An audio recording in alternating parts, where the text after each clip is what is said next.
Hello friends, welcome to மாங்கனி சமையல். இன்றைக்கி நம்ம மாங்கனி சமையலில் நம்ம எல்லாருக்கும் ரொம்ப ரொம்ப பிடிச்ச பருப்பு போலி எப்படி பண்ணுறதுன்னு பார்க்கலாம். ஸோ பருப்பு போலி நம்ம கரெக்டான டிப்ஸ் எல்லாம் ஃபாலோ பண்ணி செய்கிற போது 2-3 நாள் ஆனாலும் ட்ரை ஆகாமல் நல்லா சாஃப்டாக ரொம்பவே சூப்பராக இருக்கும். சமைக்க தெரியாதவங்க கூட இது சுலபமாக செஞ்சு முடிச்சிடலாம். சரி வாங்க, இப்போ இந்த பருப்பு போலி எப்படி பண்ணுறதுன்னு பார்க்கலாம். பருப்பு போலி பண்ணுறதுக்கு 1 கப் அளவுக்கு கடலை பருப்பு எடுத்துருக்கேன். இது கிட்டத்தட்ட 200 கிராம் அளவு இருக்குது. இப்போ இதை ஒரு மிக்சிங் பவுலுக்கு மாற்றிட்டு 2-3 டைம் நல்லா கழுவிட்டு 15 நிமிஷம் போல் நல்லா ஊற வச்சுடுங்க.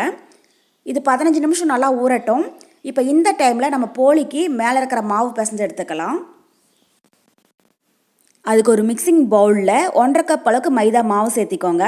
நம்ம எந்த கப்பில் கடலைப்பருப்பு அளந்து எடுத்தோமோ அதே கப்பில் 1.5 கப் மைதா மாவு சேர்த்திக்கோங்க. அளவு சரியாக இருக்கும்.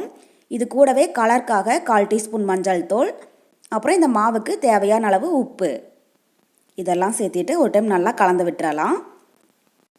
இந்த பருப்பு போலிக்கு நம்ம மேல் கோட்டிங்க்கு மைதா மாவு தான் யூஸ் பண்ணணும். ஒருவேளை உங்களுக்கு மைதா மாவு வேண்டாம் அப்படின்னு நினச்சிங்கன்னா அதுக்கு பதில் கோதுமை மாவு கூட பயன்படுத்திக்கலாம். பாருங்கள், இந்தளவுக்கு நல்லா கலந்து விட்டதுக்கப்புறமா இப்போ கொஞ்சம் கொஞ்சமாக தண்ணி விட்டு நல்லா சாஃப்டான மாவு பதத்துக்கு பிசைஞ்சு எடுத்துக்கோங்க. ஸோ மாவுடைய பதம் பார்த்தீங்கன்னா பரோட்டா மாவை விட இன்னும் கொஞ்சம் இணக்கமாக இருக்கணும். அதே மாதிரி பரோட்டாவுக்கு பிசைகிற மாதிரியே நல்லா அழுத்தம் கொடுத்து ஒரு 10 நிமிஷம் போல் சாஃப்டாக பிசைஞ்சு எடுத்துக்கோங்க. பாருங்கள், மாவு இந்தளவுக்கு நல்லா இணக்கமாக இருக்கணும். இப்போ கையில் ஒட்டுற மாதிரி தான் இருக்கும். கூட கொஞ்சமாக எண்ணெய் விட்டு பிசைஞ்சிங்கன்னா கையில் ஒட்டாமல் வந்துடும். ஒரு 2 டேபிள் ஸ்பூன் அளவுக்கு எண்ணெய் விட்டு பிசைஞ்சுக்கோங்க.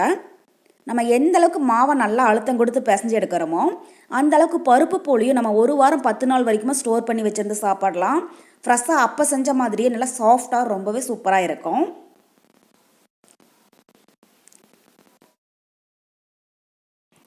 பாருங்கள், இப்போ மாவை நல்லா பிசைஞ்சு எடுத்தாச்சு. உங்களுக்கு பார்க்குற போதே தெரியும் இந்தளவுக்கு நல்லா ஸ்மூத்தாக இருக்கணும். இப்போ இதுக்கு மேலே மாவு காயாமல் இருக்கிறதுக்காக 4 டேபிள் ஸ்பூன் அளவுக்கு எண்ணெய் சேர்த்திடலாம். எண்ணெய் பார்த்தீங்கன்னா மாவுக்குன்னு நமக்கு 1/4 கப் அளவுக்கு தேவைப்படும். எந்த அளவுக்கு எண்ணெயிலேயே மாவை நல்லா ஊற வைக்கிறோமோ அந்தளவுக்கு பருப்பு போலியும் ரொம்பவே சாஃப்டாக இருக்கும். அவ்வளோதான், இப்போ ஒரு மூடி போட்டு மூடி வச்சிடலாம். 1/2 மணி நேரம் போல் மாவு நல்லா ஊறட்டும். இப்போ இந்த டைமில் நம்ம பருப்பு போலிக்கு உள்ளே இருக்கிற பூரணம் ரெடி பண்ணி எடுத்துக்கலாம். இப்போ இந்த சைட் பார்த்தீங்கன்னா நம்ம கடலைப்பருப்பும் 15 நிமிஷம் போல் நல்லா ஊறிடுச்சு. இதை இப்போ தண்ணியெல்லாம் வடிச்சிட்டு குக்கருக்கு மாற்றிடலாம்.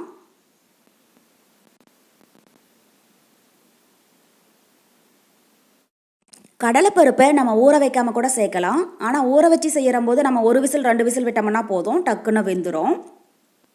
இப்போ இது கூட கடலைப்பருப்பு 3/4 வாசி மூழ்கிற அளவுக்கு தண்ணி சேர்த்திக்கோங்க. தண்ணி பார்த்தீங்கன்னா அதிகமாக சேர்க்கக்கூடாது. நம்ம 2 விசில் தான் வேக வச்சு எடுக்க போகிறோம். அதனால் 3/4 வாசி மூழ்கிற அளவுக்கு தண்ணி சேர்த்திங்கன்னா போதும். பாருங்கள், இந்த அளவுக்கு இருக்கிற மாதிரி. இப்போ குக்கருடைய மூடி போட்டு மூடி மீடியம் ஹீட்டில் 2 விசில் வேக விட்டுருங்க. 2 விசில் ஃப்ரெஷர் ஃபுல்லாக ரிலீஸ் ஆனதுக்கு அப்புறமா எப்படி இருக்குன்னு பார்க்கலாம். இது 2 விசில் இருக்கட்டும். பாருங்கள், இப்போ குக்கர் 2 விசில் ஃப்ரெஷர் ஃபுல்லாக ரிலீஸ் ஆகிடுச்சு. மூடி ஓப்பன் பண்ணி பார்க்கலாம். இப்போ கடலைப்பருப்பு நல்லா சாஃப்டாக மலர்ந்து வெந்திருக்கு. கரெக்டாக 2 விசில் வெட்டிங்கனாலே போதும், குழஞ்சிடாமல் இந்தளவுக்கு நல்லா மலர்ந்து வெந்துடும். ஒருவேளை நீங்கள் கடலைப்பருப்பை ஊற வைக்காமல் சேர்க்குறதா இருந்தால் மட்டும் இன்னும் கொஞ்சம் தண்ணி அதிகமாக விட்டு 3 விசில் வேக விட்டுக்கோங்க. நம்ம சேர்த்துருக்கிற தண்ணி அளவுக்கும் கடலைப்பருப்பு வெந்து வரதுக்கும் சரியாக போயிடுச்சு. இன்னும் கொஞ்சமாக தான் தண்ணி இருக்குது. இதை இப்போ ஒரு சலடையில் கொட்டி கொஞ்சம் கூட தண்ணி இல்லாமல் வடித்து எடுத்துக்கலாம்.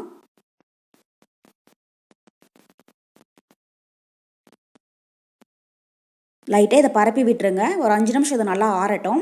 ஆறுனதுக்கப்புறமா அரைச்சி எடுத்துக்கலாம். ஒரு 5 நிமிஷம் அப்படியே இருக்கட்டும். பாருங்கள், இப்போ கடலைப்பருப்பு நல்லா ஆறிடுச்சு. இதை மிக்ஸி ஜாருக்கு மாற்றிடலாம். சூடாக இருக்கிற போது அரைக்காமல் நல்லா ஆறுனதுக்கப்புறமா அரைச்சி எடுத்துக்கோங்க.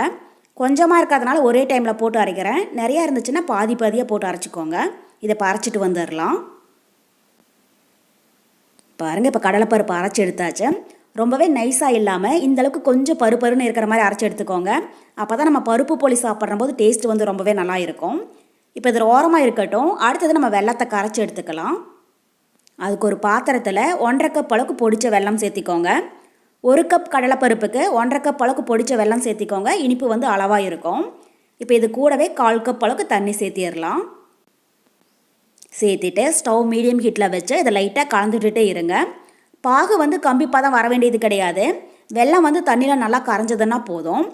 ஏன்னா வெள்ளத்தில் பார்த்தீங்கன்னா நிறைய மண் தூசியெல்லாம் இருக்கும். இது மாதிரி நம்ம கரைச்சிட்டு வடித்து சேர்க்குற போது அந்த மண் தூசியெல்லாம் ஃபில்டர்லேயே நின்றுடும். அதுக்காக தான்.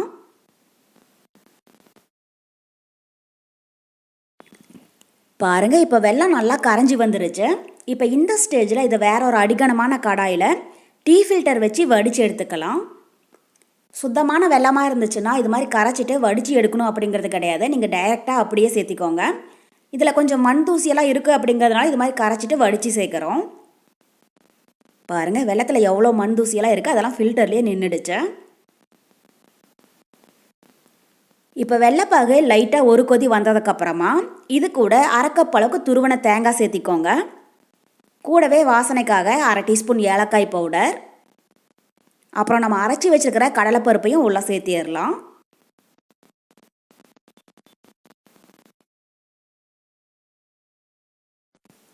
சேர்த்திட்டு ஸ்டவ் மீடியம் ஹீட்டில் வச்சு ஒரு 5 நிமிஷத்துக்கு கைவிடாமல் நல்லா கலந்து விட்டுட்டே இருங்க.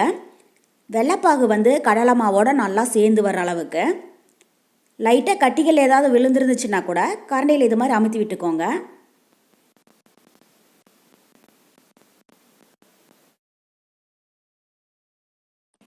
பாருங்கள், இப்போ நம்ம பூரணம் நல்லா திக்காக ஆரம்பிச்சிடுச்சு. ரொம்பவே கெட்டியாக விட்டுடாதீங்க. இந்த அளவுக்கு கொஞ்சம் இணக்கமாக இருக்கிற மாதிரி பார்த்துக்கோங்க. இது ஆறுனதுக்கப்புறமா சரியாக போயிடும். இப்போ இந்த ஸ்டேஜில் ஸ்டவ் ஆஃப் பண்ணிடலாம். இது ஒரு 5 நிமிஷம் லைட்டாக ஆறட்டும். ஆறுனதுக்கப்புறமா கையில் கொஞ்சமாக எண்ணெய் தடவிட்டு இதை சின்ன சின்ன உருண்டைகளாக உருட்டி தனியாக ஒரு பிளேட்டில் எடுத்து வச்சுக்கோங்க. பாருங்கள், இது மாதிரி. அடுத்தது நம்ம போலி ரெடி பண்ண ஆரம்பிச்சிடலாம். இப்போ இந்த சைட் பார்த்தீங்கன்னா நம்ம மாவும் அரை மணி நேரம் போல் நல்லா ஊறி வந்திருக்கு. முன்னே இருந்ததை விடவே இப்போ நல்லா ஸ்மூத் ஆகிடுச்சு. இப்போ கையில் கொஞ்சமாக மாவை எடுத்து உருட்டி ஒரு வாழையில் இல்லைன்னா ஆயில் கவரில் வச்சு தட்டிக்கோங்க. மாவு பார்த்தீங்கன்னா இந்தளவுக்கு நல்லா இணக்கமாக இருக்கணும். அப்போ தான் நம்ம போலி தட்டுற போது அது நல்லா விரிஞ்சு கொடுக்கும். இப்போ வாழையில இருந்துச்சுன்னா அது பயன்படுத்திக்கோங்க. அது இல்லை அப்படிங்கிறதுனால நான் ஆயில் கவர் எடுத்துருக்கேன். இதில் நம்ம ரெடி பண்ணி வச்சுக்கிற மாவை உள்ளே வச்சு தட்டிடலாம். மெலிசா இல்லாமல் இந்தளவுக்கு கொஞ்சம் மொத்தமாக இருக்கணும். இப்போ இதுக்குள்ளே நம்ம ரெடி பண்ணி வச்சுக்கிற பூரண உருண்டையை சென்டரில் வச்சுட்டு சுற்றியுமே இருக்கிற மாவை இது மாதிரி மடித்து விட்டுக்கோங்க. மடித்து விட்டுட்டு மேலே இருக்கிற எக்ஸ்ட்ரா மாவை கட் பண்ணி எடுத்துடலாம். நமக்கு உள்ளே இருக்கிற பூரணம் தான் அதிகமாக இருக்கணும், மேலே இருக்கிற மாவு வந்து குறைவாக தான் இருக்கணும். பாருங்கள், இது மாதிரி. இப்போ கையில் கொஞ்சமாக எண்ணெய் தடவிட்டு இதை அப்படியே திருப்பி போட்டு நல்லா மெலிசாக தட்டி எடுத்துக்கோங்க.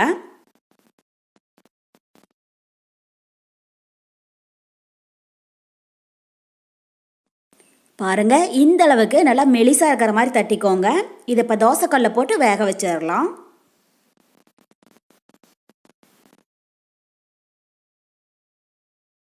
இப்போ ஸ்டவ்வில் தோசைக்கல் நல்லா சூடாயிட்டு இருக்கு. தோசைக்கல் சூடானதும் ஸ்டவ் மீடியம் ஹீட்டில் வச்சுட்டு இதில் கொஞ்சமாக எண்ணெய் இல்லைன்னா நெய் தடவி விட்டுக்கோங்க.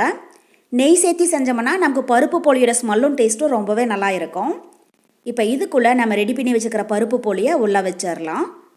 இப்போ இதுக்கு மேலேயும் கொஞ்சமாக நெய் இல்லைன்னா ஆயில் அப்ளை பண்ணி விட்டுருங்க. அவ்வளோதான். இப்போ ஒரு சைடு வெந்ததுக்கப்புறமா லைட்டாக அடுத்த சைடு திருப்பி போட்டுடலாம். 2 சைடும் வெந்து லைட்டாக பொன்னிறமானதுக்கப்புறமா வெளியில் எடுத்துடலாம். அதிக நேரம் வேக வைக்கணும் அப்படிங்கிறது கிடையாது. உள்ளே இருக்கிற பூரணத்தை ஃபஸ்ட்டே நம்ம நல்லா வேக வச்சு எடுத்துருக்கிறதுனால மேலே இருக்கிற மாவு மட்டும் நல்லா வெந்து லைட்டாக கலர் மாறிச்சுன்னா போதும். பாருங்கள், இப்போ நம்ம போலி 2 சைடும் நல்லா வெந்து லைட்டாக பொன்னிறம் ஆகிடுச்சு.